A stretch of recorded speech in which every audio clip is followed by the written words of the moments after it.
You're at the Coaching Inn, 3D Coaching's virtual pub, where we enjoy conversations with people who are engaged in the world of coaching. Hello and welcome to this week's episode of the Coaching Inn.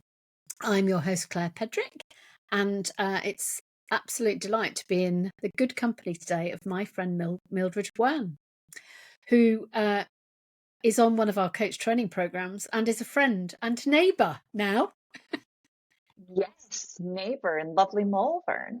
Yeah, absolutely. So before we find out about your coaching journey, just a reminder, lovely listeners, if you subscribe or follow, that means that you'll get every episode as it downloads. That would be great. And check out our Substack Inside the Coaching Inn if you want to have a conversation.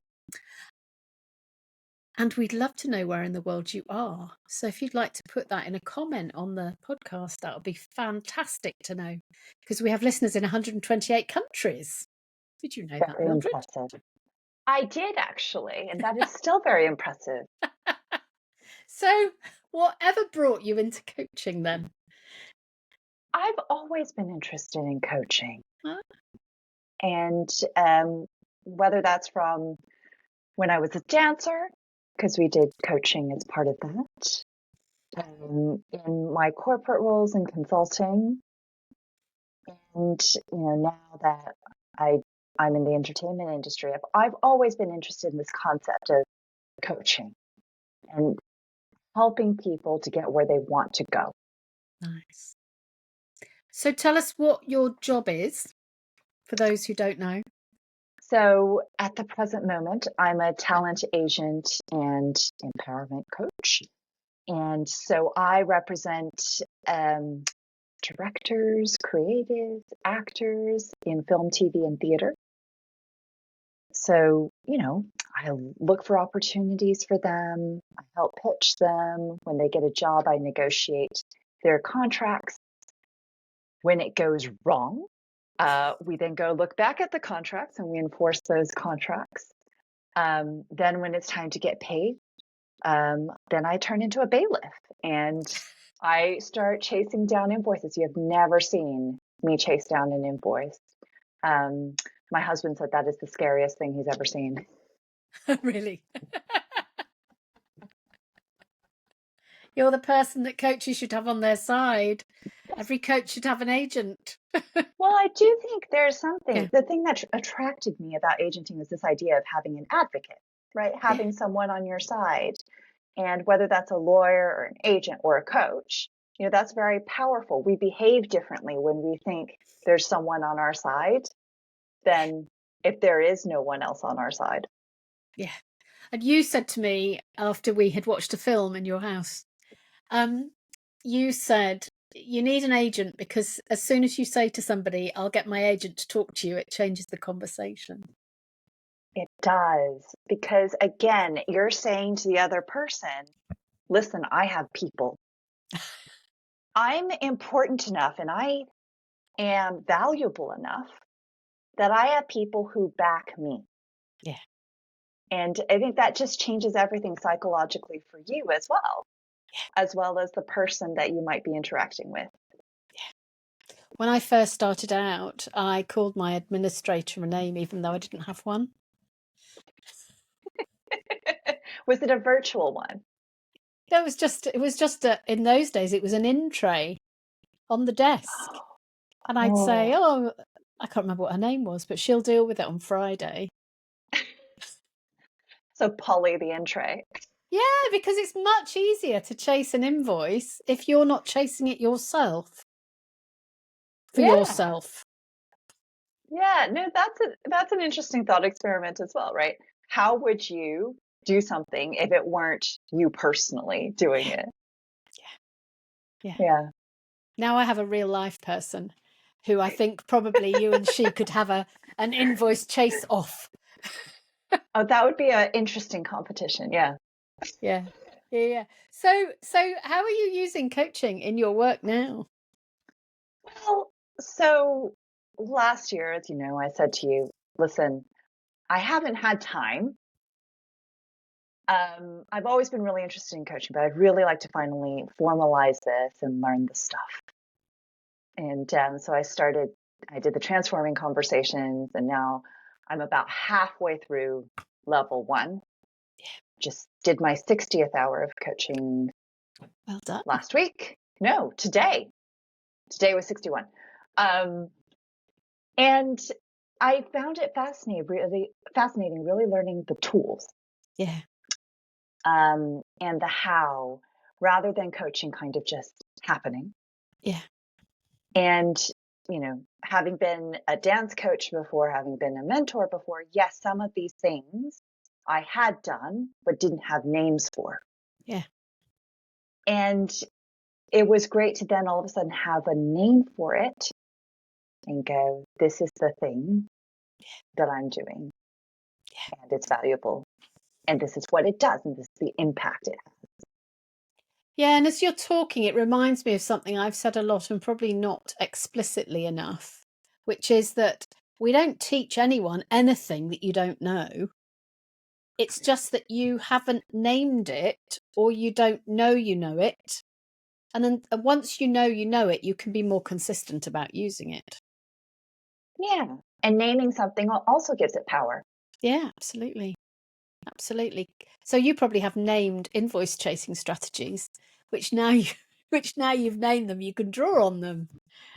Yes. I mean, there's the bailiff thing. And then I'm very, very fond of a book that my husband got me as a joke, which is it's something like The Kremlin Art of Negotiation. It's a great book. It started as a joke. It's a great book. Yeah, I'm sure it is. So can you give us some examples of where it's really worked for you, this coaching malarkey?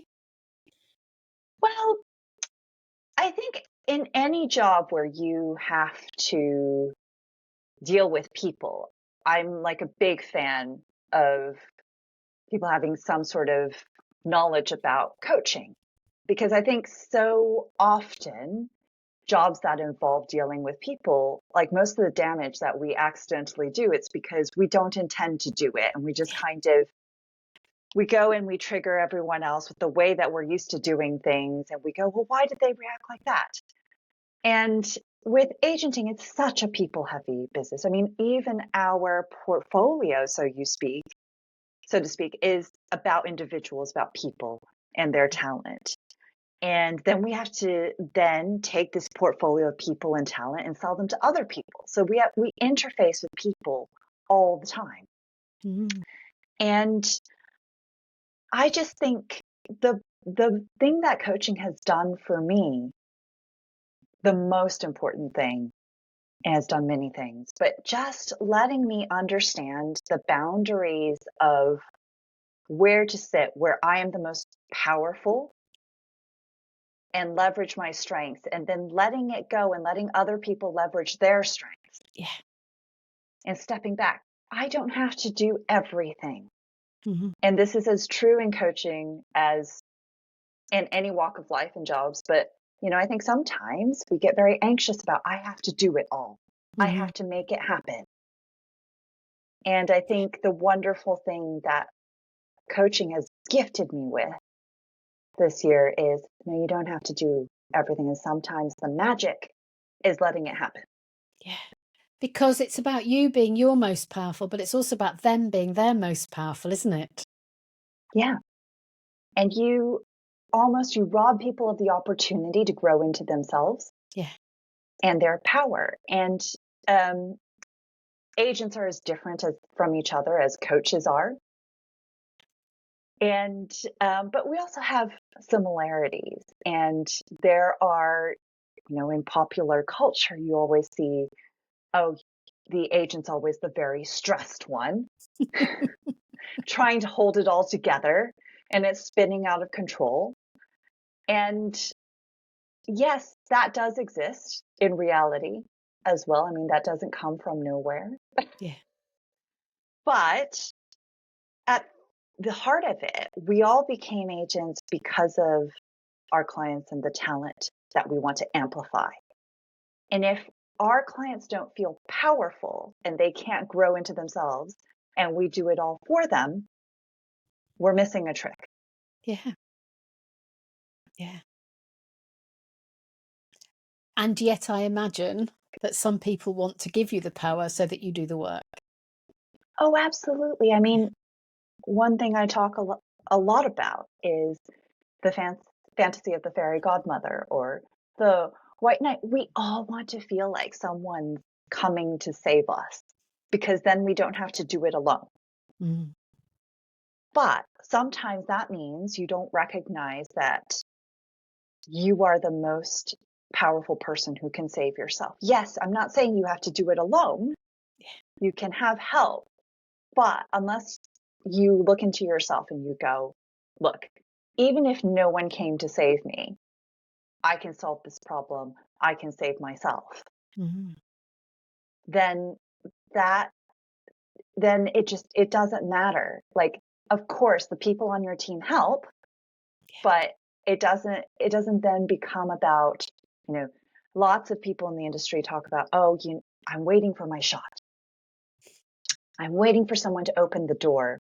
I'm waiting for that casting director to see me or the agent to take me on, and then I will finally become someone. But actually, I found for most people's stories, what happens isn't that someone else opens the door, is that they find themselves. Yeah. And they happen to be next to, I'm guessing, a door that's slightly open and they can go through it or knock on it. Or Well, I think when you find yourself and you're able to articulate what it is that you bring, that becomes so powerful that the doors will open for you, because why would they not? Mm. I think as humans, we are also drawn to talent and something amazing. And when you're able to show people, this is what I've got that no one else can do. Yeah. So I talk about a lot. What's your superpower? If you were a superhero, what's the one thing you can do that no one else can do? And once you claim that, then the rest of the world tends to go, oh, wow, look at that. That's so interesting. Why don't you come and talk about that? Or let's do this together. Mm. So you create the opportunities for yourself rather than someone creating them for you. Yeah. And that's true in the coaching industry, isn't it? As much as it is in the entertainment industry. Yeah, it is so interesting, isn't it? I think a lot of times we're all sitting around waiting to be asked, aren't we? Yeah. Because you're waiting for that client to turn around and be like, "Oh, you've become this amazing coach. Will you come and do this incredible thing?" But a lot of times you have to ask to be invited in. Yeah. You have to go, I am this sort of coach. I will help you solve these problems. And people will go, "Oh, yes, thanks." I'll have some of that. I'll have some of that. You're right. That does sound very attractive. Yeah. So, Mildred, you write for The Stage, which is a thing in the UK. Tell us what The Stage is, and then I'm interested in what kind of things you're writing and how that's changed. So The Stage apparently is the oldest entertainment publication. Not quite sure when it started, but I used to work for a very large agency in London, the biggest. And when I stepped away to create my own business, because I envisioned something that was a hybrid agency and coaching business, because my belief is that a lot of people who think they need agents actually need coaching. Oh, interesting. So the Stage, I've had a long-term relationship with them, and they said, actually, how would you like, we've never really had an agent column. Ah. How would you like to come and write a column about the agent side of the business? Because as agents, as a community, we tend to be quite reclusive.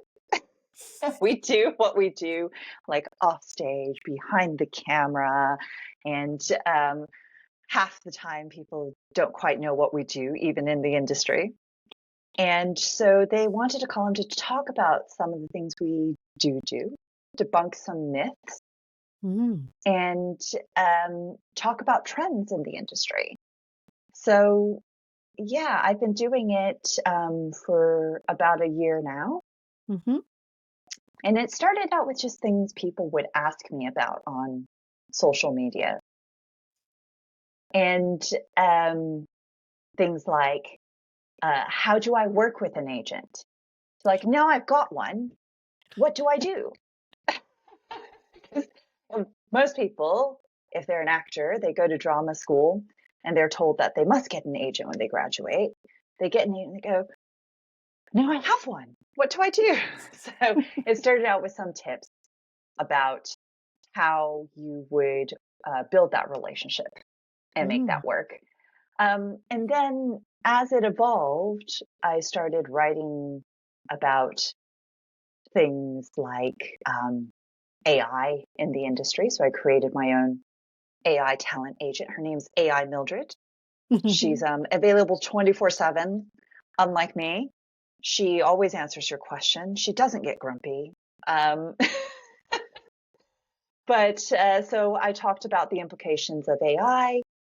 And now I'm actually about to write my next one. And I'm kind of brainstorming ideas. But I've realized that people are really, really interested not only in just pulling back the curtain and understand what an agent does, but how an agent thinks.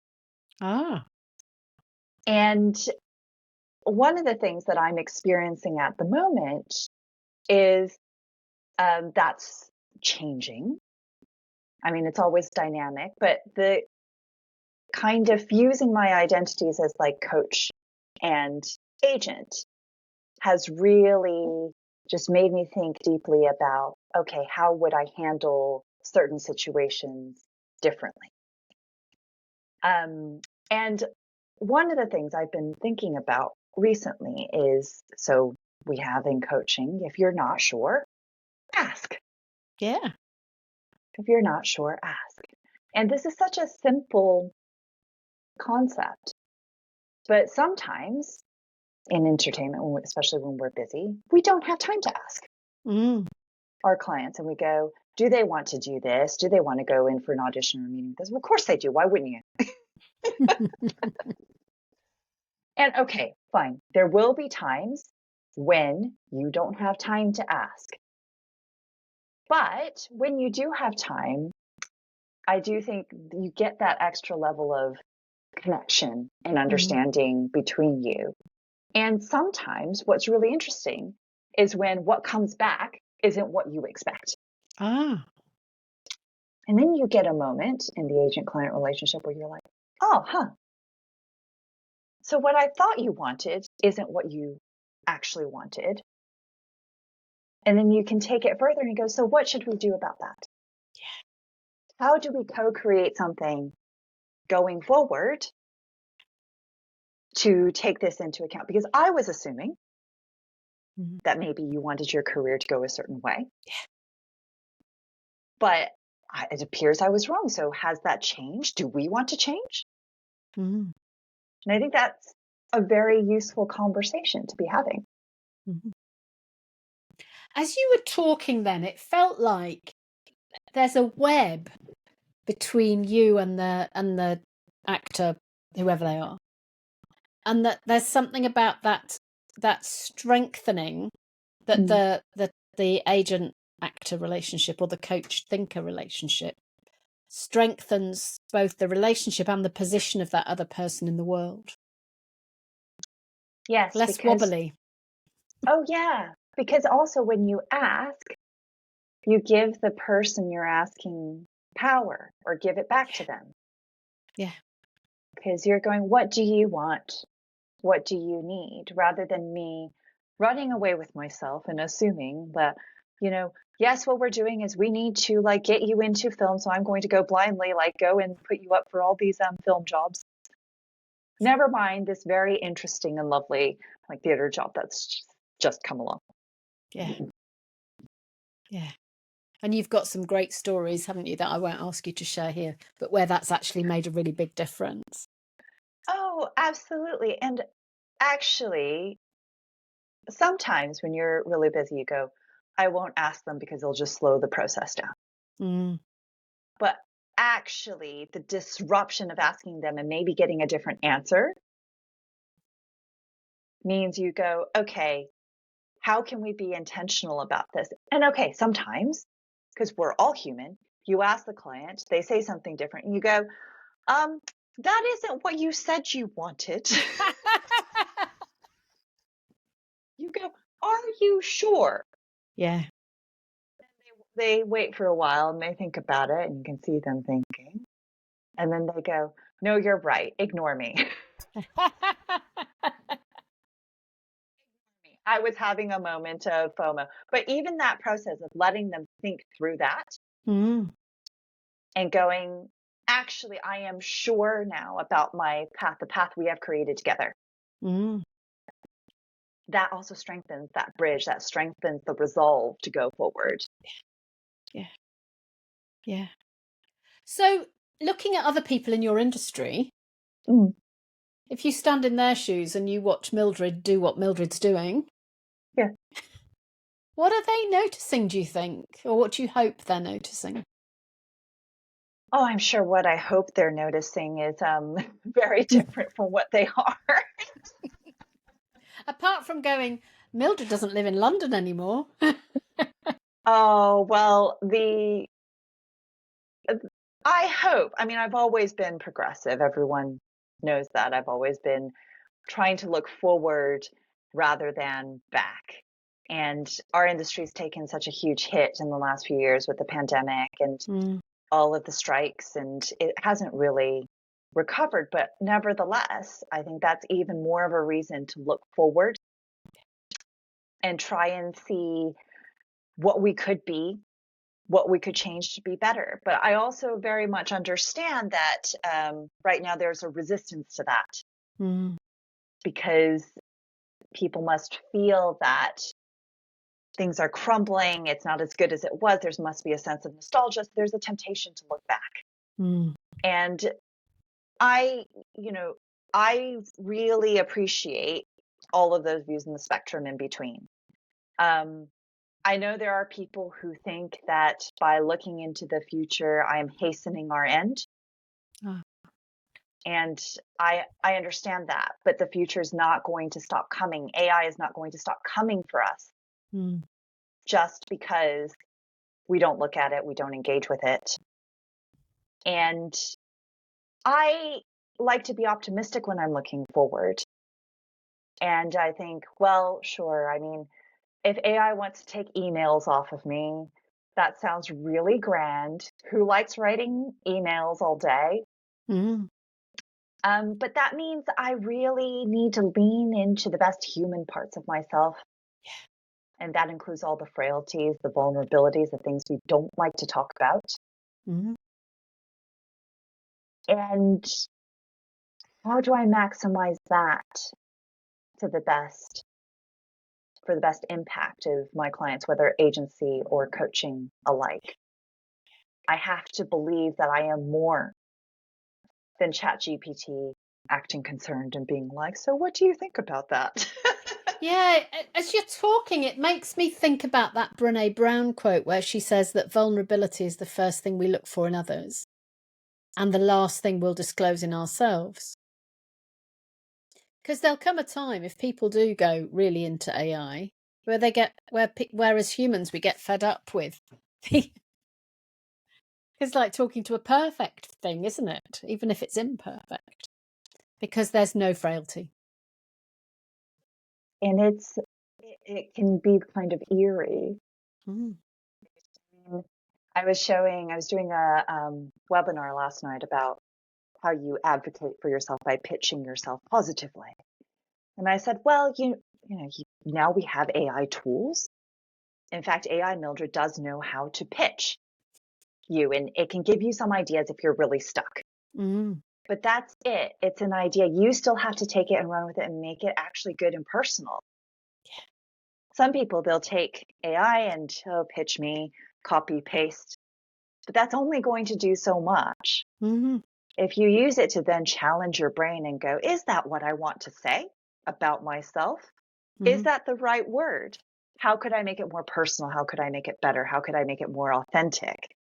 Then AI becomes actually a tool where we can make ourselves better, challenge ourselves on our thinking. Mm-hmm. And I think that's how it's meant to be used. Okay, I'm going to say that, I'm sure, and then robots will take over the land and I'll regret what I said. But I am hoping not. I don't think they will. Although, I've just been off for 4 weeks and I've come back and I can do things in Google that I couldn't do before. And you go, oh, that's interesting. I didn't know it would do that for me. Have you asked it to cook you a meal or something yet? No, that sadly, my lovely husband's not here tonight and Google is not going to cook me a meal, is it? I'm going to have to do it myself. It's not that advanced. No, indeed. That's annoying, isn't it?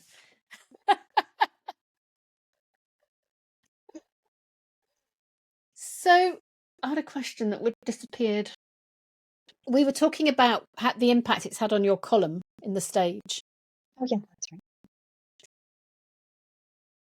What would you say, as somebody who's really integrating coaching now into the work you're already doing, what would you say to other people about integrating a coaching style into any role? And I'd just like to introduce our listeners to your lovely dogs, who are now company with us. Oh, yes, they are chirping along as we go.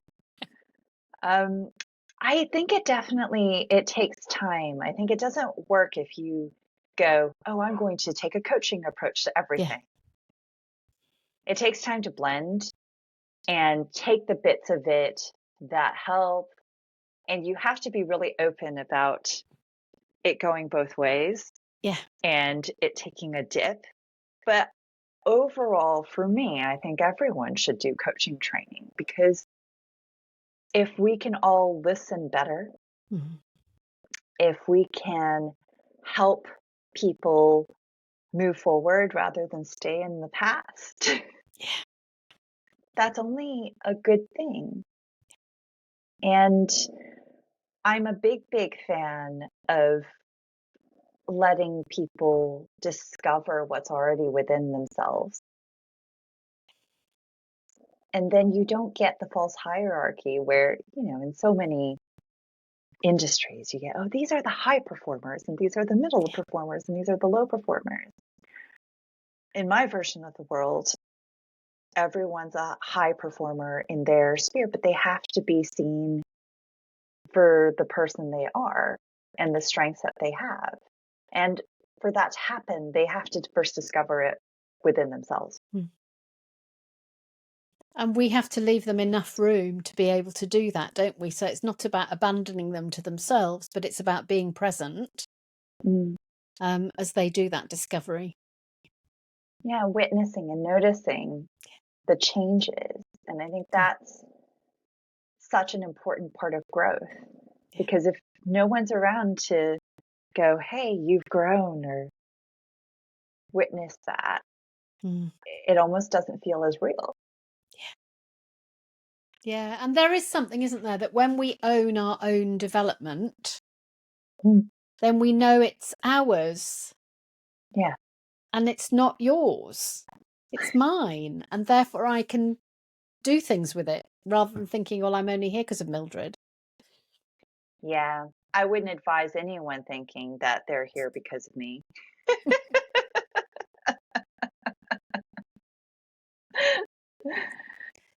Although I suspect that some of the people that you are agent for think that. Oh, gosh. I don't know. I think there have been times in my career where people have said to me, if only you'll represent me, then everything will change. And they have this belief. And as we know, beliefs are very strong. And I always thought, well, if only you believed in yourself. And then that would make the hugest difference. And one of the things that I am finding fascinating is looking at like my agenting clients and my coaching clients. And I thought I would feel very differently about them because it works differently. the business model. So in agenting, you don't get paid until they get paid and you take a commission. And then in coaching, they pay per session. Yeah. But what is really interesting is that I have developed relationships with some of my coaching clients where I would say they're deeper, and actually the progress that they have made, the results and changes in their career that they have made outstrip maybe someone I represent. Right. And I look at that and I go, wow, that's actually pretty incredible. Mm-hmm. And some people I coach, because I have like a sliding scale for pricing so that everyone who wants to work with me can. It means that I now have exposure and am able to work with such a wider range of people. Whereas before, when I was just an agent at a big agency, you had to really think about, well, how much do they earn? So therefore, my commission, my cut of it is this. So how much are they worth to me? So therefore, how much time do I spend on this person? Yeah. And it always made me slightly uncomfortable that, for example, someone who might not be there yet and maybe needed just a little bit more time, a little bit more help to discover what was in themselves, I sometimes couldn't give them that time because they weren't making the money to pay for that time. Yeah. And then it just struck me, well, that means that this is a system that self-perpetuates. Mm-hmm. The people who are always at the top staying at the top, and the people at the bottom staying at the bottom. And I think that's, for me, also another big reason I was like, I really want to do the coaching, because then I have the ability to work with people and give them my time and help them to actually change the narrative so that it's not fixed. Yeah. If you started at the bottom, maybe you have a chance to reach the top. Nice. Nice. So how do people contact you and find out about AI Mildred and her husband, AI Dr. Gary? Oh, yes. They are a pair. They do. It's funny. You can ask them the same question and it'll come out different. Good. Probably reflecting us. So my website is mildredyuan.com. I am on all the socials at Mildred Yuan. Instagram is more like industry stuff if you're interested in that. LinkedIn stuff is a little bit more corporate, but yeah, all the stuff I do is on the website. Brilliant. And links to AI Mildred. You can have a play. You can ask her how to negotiate your next employment contract. If you get her to goof up, I would love to know. Let me know. Come find me on socials. I love it when they've been like talking to AI Mildred and they send me little screenshots and be like, this is what she did. Sometimes it's like a wow. Sometimes like, ooh, goof. That's amazing. That's amazing. I love it. And it's just great to have you in 3D doing some development with us. I am very grateful that you're having me. It's really changed my life and changed the way that I show up as an agent and as a coach, and I'm very grateful. Well, and it's also great to have you as a neighbour. Yes. So thank you, Mildred Yuan, for coming to the Coaching In. Thank you, everyone, for listening. We'll be back next week with another episode. Bye-bye. Bye. If you've enjoyed what you've heard today, we'd love you to share the podcast with a friend or leave a comment on social media. And if you'd like to become a regular at the Coaching In, you can subscribe on Podbean and all major podcast channels. We look forward to welcoming you next time. You've been listening to The Coaching In, 3D Coaching's virtual pub. For more information, check out 3dcoaching.com.